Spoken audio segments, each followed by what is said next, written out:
Selamat datang kembali di channel Borneo Trader. Di video kali ini saya ke Malaysia untuk perkembangan pergerakan saham-saham bank-bank seculainer dan grupnya Panin. Yang pertama ada BJTM, kedua BJBR, ketiga BRIS, keempat Agro, kelima BBKP, keenam BNGA, ketujuh PNBS, kedelapan PNRF, kesembilan PNBN, kesepuluh Penin, dan terakhir Cepin. Langsung saja ke saham pertama ada BJTM yang ditutup di harga 740 sama harga penutupan hari sebelumnya. Kalau dia transaksi asing net sell. Kalau dia broker sebenarnya BJTM di distribusi. Langsung saja ke teknikalnya, BJTM ini agak rawan menurut saya juga ya. Bisa jadi kalau ISG jebol 6700 nih, BJTM jebol juga 740-nya. Padahal konsolidasinya bagus, tapi sayangnya high-nya terus turun atau dia bisa dibilang membentuk lower high ya. Nih, jadi ada indikasi pola descending triangle, tapi nggak masalah selama nggak turun dari 730.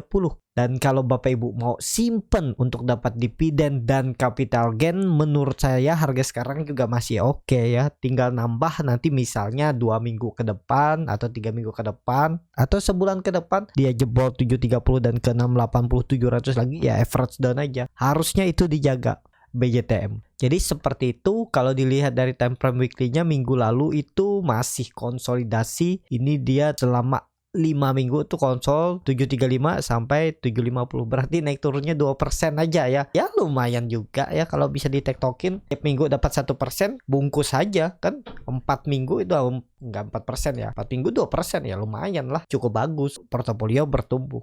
Dan ya kalau mau bagus memang nggak boleh turun semestinya ya untuk BJTM dari 730.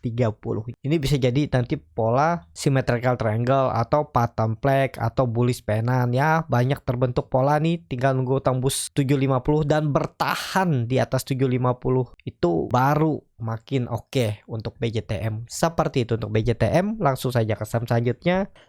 Ada BJBR yang ditutup di harga 1340 terkoreksi 0,74%. Kalau dia transaksi asing net sell. Kalau dia bukan sebenarnya BJBR di distribusi. Langsung saja ke teknikalnya. Secara teknikal BJBR kondisi seperti ini agak rawan karena dia terus membentuk lower high. Dan memang 1300 nih harus dijaga ya, nggak boleh turun dari itu. Tapi teknikalnya kurang bagus karena dia sudah mencoba menembus 1400 gagal dan turun. Dan 2 minggu ke belakang yaitu gagal terus menembus 1360. Agak rawan ya untuk BJBR kalau sampai tutup di bawah 1300 itu pertahanan terakhirnya. Tapi indikasinya kurang bagus kalau nggak bertahan di atas 1340 itu ya. Nih support minornya. Ini harus dijaga nih. Kalau enggak ya 1300 memang pertahanan terakhirnya jebol itu downtrend lagi untuk BJBR. Padahal udah bagus ya, udah tembus 1400 bertahan, cuman ya lihat ya. Kalau dia itu mulai konsol nggak mampu naik, sering membuat doji seperti ini resisten, tiba-tiba turun aja. Kalau mau bagus seharusnya nggak perlu lama nunggu, paling seminggu langsung ditembusin 1400 dan bertahan, itu bagus. Ini kan dia nggak mampu bertahan, sempat tembus 2 kali gagal dan turun. Sebenarnya itu udah sinyal, cuman ya tetap aja kita selama belum di kena stop loss ya tetap hot, nggak masalah. Dan kalau dilihat dari time frame weekly-nya, koreksinya volume kecil, kelihatannya ya udah 3 minggu koreksi. Ada pola 3 black row, bisa jadi ada technical rebound ya, harus rebound, nggak boleh turun, harusnya dari 1340 untuk BJBR. Seperti itu untuk BJBR. Langsung saja ke saham selanjutnya.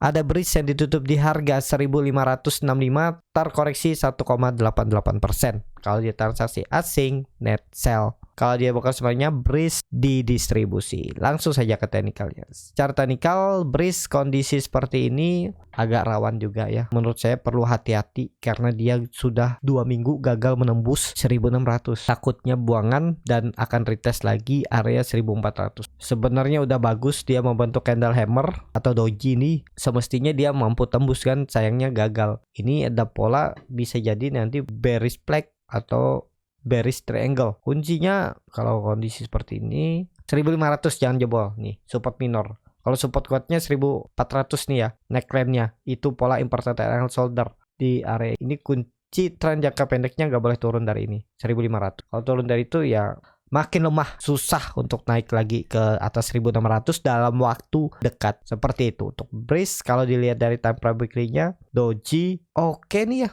ada sinyal bagus technical weekly-nya ya, doji dan koreksi 3 minggu volume kecil. Tapi daily-nya ini pola-pola tanggung ya, Tapi kalau nekat beli ya tadi tutup di bawah 1500 exit aja. Itu harus dijaga tuh 1500. Seperti itu untuk Breeze. Langsung saja ke saham selanjutnya. Ada Agro yang ditutup di harga 392 terkoreksi 2,97%. Kalau dia transaksi asing net sell. Kalau dia bukan sebenarnya Agro di distribusi. Langsung saja ke teknikalnya. Secara teknikal Agro dah jelek. Kondisi seperti ini menurut saya peluang besar turun lebih dalam, kecuali ya Senin Selasa balik ke 400. Tapi dengan kondisi nggak boleh turun Senin Selasa di bawah 390. Kalau tutup di bawah 390 sangat berpeluang ke bawah. Targetnya 360, menguji supportnya ini lagi.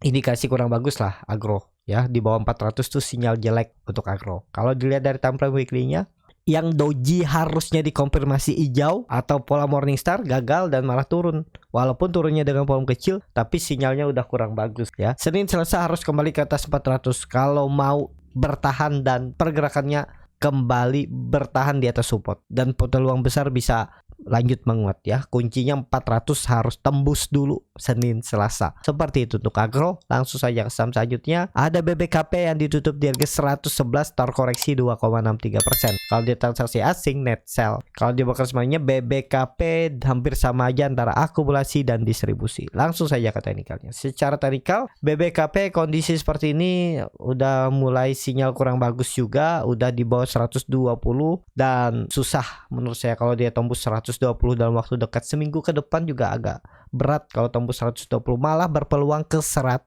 lagi. Dulu ada yang bilang BBKP ke 50, ya mungkin aja kan, tapi itu bisa dimanfaatin untuk teknik reboundnya. Dari 100 dia sempat naik ke 140, 40% dia naik, bisa dimanfaatin. Waktu di area ini nih, di grup Borneo Trader juga ikut area atas dan sudah ninggalin di area 130, udah ditinggal, udah nggak mantau lagi BBKP setelah turun ya. Indikasinya memang nggak bagus ya, ngapain dipantau lagi ya. Jadi seperti itu untuk BBKP, lebih baik wait and see aja dulu, belum menarik nih. Mungkin ada teknik rebound tapi teknik rebound biasa dan terbatas. Seperti itu untuk BBKP. Langsung saja ke saham selanjutnya. Ada BNGA yang ditutup di harga 1220, terkoreksi 0,81%. Kalau dia transaksi asing net sell. Kalau dia bukan semuanya BNGA di distribusi. Langsung saja ke teknikalnya. Secara teknikal BNGA hati-hati, agak rawan ya di area atas nih, tiba-tiba dibuang aja. Kalau menurut saya sinyalnya udah kurang bagus nih, tapi ya tergantung masing-masing lah. Kalau nekat beli bisa pakai di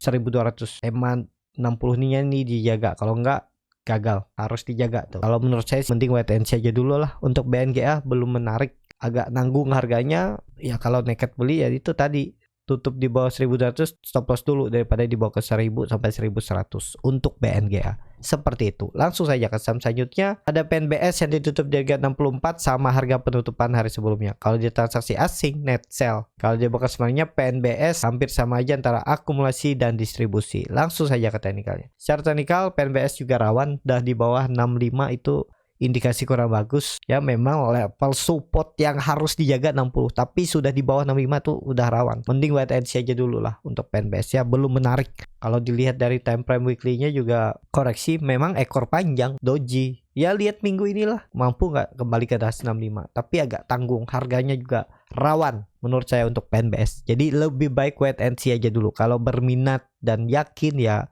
perlu waspadai kalau sampai BNBA tutup di bawah 60. Di bawah 63 aja udah jelek, apalagi di bawah 60. Itu aja untuk PNBS. Seperti itu. Langsung saja ke saham selanjutnya. Ada PNLF yang ditutup di harga 394, terkoreksi 1,99%. Kalau dia transaksi asing net sell. Kalau dia bukan sebenarnya PNLF di distribusi. Langsung saja ke teknikalnya. Secara teknikal PNLF kondisi seperti ini juga belum menarik di bawah 400, tapi ya kalau Bapak Ibu berminat ya support kuatnya harus dijaga 380. Itu aja. Tapi secara teknikal kurang menarik untuk PNLF walaupun di area support. Kalau dilihat koreksi volumenya kecil ya, masih ekor panjang ya, seller masih kuat selama 3 minggu ya. Kalau naked ya itu tadi 380 jadi support yang harus dijaga oleh PNLF. Seperti itu untuk PNLF. Langsung saja ke saham selanjutnya. Ada PNBN yang ditutup di harga 1460 terkoreksi 3,63%. Kalau dia transaksi asing net sell. Kalau dia bukan sebenarnya PNBN di distribusi. Langsung saja ke teknikalnya. Secara teknikal PNBN juga kurang menarik. Ada peluang lanjut turun karena dia sudah menutup gap dan sinyal juga kurang bagus. Doji ekor terbalik panjang dari atas. Berarti indikasi seller kuat dan dikonfirmasi dengan candle turun. Peluang besar uji 1400 minggu ini. Jebol gaknya ya kita lihat ya. Peluang besar sih bisa jebol 1400. Tapi ini disclaimer on. Hati-hati. Kalau nekat buy on support, buy on weakness di 1400 ya. Buat trading plan-nya semestinya turun dari itu, tutup di bawah 1400, stop loss dulu. Apalagi di nantinya ada ARB simetris lagi. Yang harga saham di 1000-an itu bisa turun 25%. Kalau harga saham di bawah 200 bisa turun 35%. Di 200 sampai berapa saya lupa yang bisa turunnya 25%. Itu hati-hati ya. Harus punya trading plan. Kalau Bapak Ibu nggak mau rugi, takut dengan ARB simetris, Bapak Ibu bisa trading di saham big cap aja. Kuncinya big cap ya memang lambat gerak tapi aman. Kalaupun ARB sekali atau 2 kali itu malah kesempatan nambah. Kalau untuk saham-saham big cap fundamental bagus, itu aja kuncinya. Bapak Ibu trading atau invest di saham fundamental bagus dan big cap. Big Bank kah, TLKM, ASII, Indofood, Excel, ya itu aja. Memang membosankan. Tapi Bapak Ibu nggak akan terganggu psikologisnya. Kalaupun turun aman bagi dividen. Kalau market dan ekonomi membaik lagi juga, leadernya pasti bergerak juga nantinya. Ya seperti itu. Jangan trading di saham-saham gorengan yang volatilitas tinggi. Itu aja kuncinya. Kalau nggak ya nggak lama bisa pensiun. ARB nanti kalau sudah simetris ya.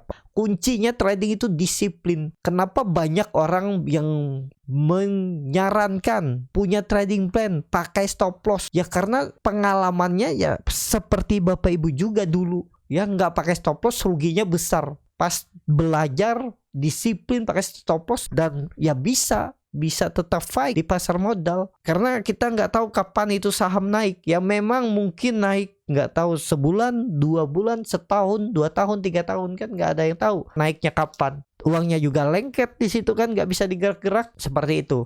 Kalau ada yang bertanya nanti kan uangnya habis terus gimana? Ya kuncinya belajar. Gimana caranya harus bisa dari YouTube kah, dari buku atau ikut kelas ya. Tapi semestinya kalau buka kelas itu ya memberikan yang terbaik. Kalau kita sembarangan cuman mau duitnya aja biasanya nggak lama juga ya. Pasti ada nggak berkat juga uang yang didapat ya seperti itu.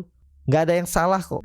Yang belajar ya mau buka kelas mau gratisan ya silahkan. Tetap pasti ada ilmu yang Bapak Ibu dapat di sana, baik dari belajar gratisan ataupun berbayar ya, tergantung masing-masing lah. Jadi seperti itu ya. Pokoknya perlu hati-hati lah kalau sudah dibuka ARB simetris di bulan April ya. Harus disiplin, kuncinya disiplin aja itu. Jadi seperti itu untuk PNBN. Langsung saja ke saham selanjutnya. Ada Penin yang ditutup di harga 1310 terkoreksi 0,75%. Kalau di transaksi asing net sell. Kalau dia bukan sebenarnya Penin hampir sama aja antara akumulasi dan distribusi. Langsung saja ke teknikalnya. Secara teknikal Penin juga ya di level psikologis hati-hati. Kalau sampai jebol 1300 itu jelek. Harus bertahan Penin. Kalau nekat beli ya tadi top loss kalau ditutup di bawah 1260 atau 1250.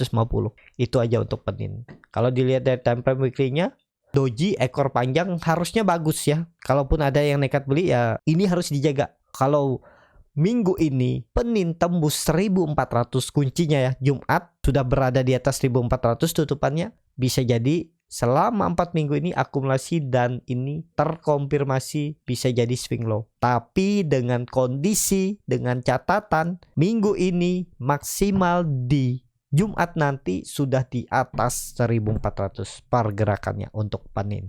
Seperti itu untuk Penin. Langsung saja ke saham terakhir. Ada Cepin, ini satu grup sama grup Panin ya. Terkoreksi 4,27% ke harga 358. Kalau dia transaksi asing terus net sell. Kalau dia bukan sebenarnya Cepin di distribusi. Langsung saja ke teknikalnya. Secara teknikal Cepin setelah dia break dia koreksi 2 hari dengan volume yang makin kecil. Tapi jangan percaya volume makin kecil. Contohnya JAS. koreksi volume makin kecil, pas jebol neckline-nya jebol juga cut loss. Saya juga cut loss, beli di 100, cut loss di 94 tuh ya. Dan lihat kalau saya nggak cut loss 7% itu, 6% itu floating loss saya udah 27%. Saya belinya di 100. Bayangin kalau saya nggak pakai stop loss. Nih 27%. Mending cut loss kan? Cut lossnya saya juga cuma 6%. Dan saya bisa pindah ke saham yang lain. Ada fast, ada future, nutup kerugian 6% ya. Seperti itu namanya trading tuh ya biasa lah cut loss tuh ya. Jangan takut, jangan keganggu. Yang penting tuh seperti robot. Kalau sesuai plan kita beli, cut loss saja dulu. Nanti besok cari lagi sahamnya. Ada aja peluang saham itu ya. Yang penting disiplin. Saya beberapa kali cut loss juga, 2 kali apa 3 kali minggu ini cut loss. Untuk just, nah ini kelihatan kan volumenya kecil tapi turun-turun. Nah ini hati-hati juga nih. Cepin memang terkonfirmasi break. Target cap and handle-nya sudah tercapai 2 hari ya. Setelah break langsung tercapai. Dan kepentok di 400 turun ya, wajar. Angka psikologis mungkin memang ke situ aja. Bandarnya naikin dan dikoreksikan dulu. Kalau mau bagus harusnya bertahan di atas 340. Cepin kalau mau beli nawar di bawah aja. Perlu nunggu sampai EMA 60-nya ini, walaupun mungkin ada pantulan, jangan ditunggu. Pokoknya dia tutup di bawah EMA 20 ini, exit aja dulu. Itu gagal. Model-modelnya nanti bisa seperti jas. Jangan percaya EMA 60, EMA 20-nya ini. Pokoknya neckline-nya ini aja 340 turun dari itu semestinya jelek untuk Cepin. Harusnya Cepin itu pun koreksinya nggak lebih dari 340 kalau mau bagus ya. Cap ini kemungkinan ditinggal. Yang penting lihat di kondisi seperti ini ada reversal nggak, ada candle reversal nggak di area ini. Ya kalau ada siap-siap ke atas lagi nih untuk Cepin ya. Bisa diperhatikan minggu ini. Seperti itu. Untuk Cepin cukup sampai di sini video kali ini. Terima kasih untuk Bapak Ibu dan teman-teman yang sudah menonton video ini sampai selesai. Apabila cara bertanya trader ini bermanfaat dan bisa menjadi bahan pertimbangan Bapak Ibu dalam membeli, menyimpan, dan menjual sahamnya, bisa klik tombol subscribe dan nyalakan lonceng notifikasi. Ada kritik, saran ataupun pertanyaan bisa langsung tinggalkan di kolom komentar. Dan bagi Bapak Ibu dan teman-teman yang baru belajar trading, masih bingung memilih saham, bingung membuat trading plan, bisa join trading bersama Borneo Trader. Nanti dipilihkan saham-sahamnya dan dibuatkan trading plannya beserta chartnya dan juga free konsultasi portofolio.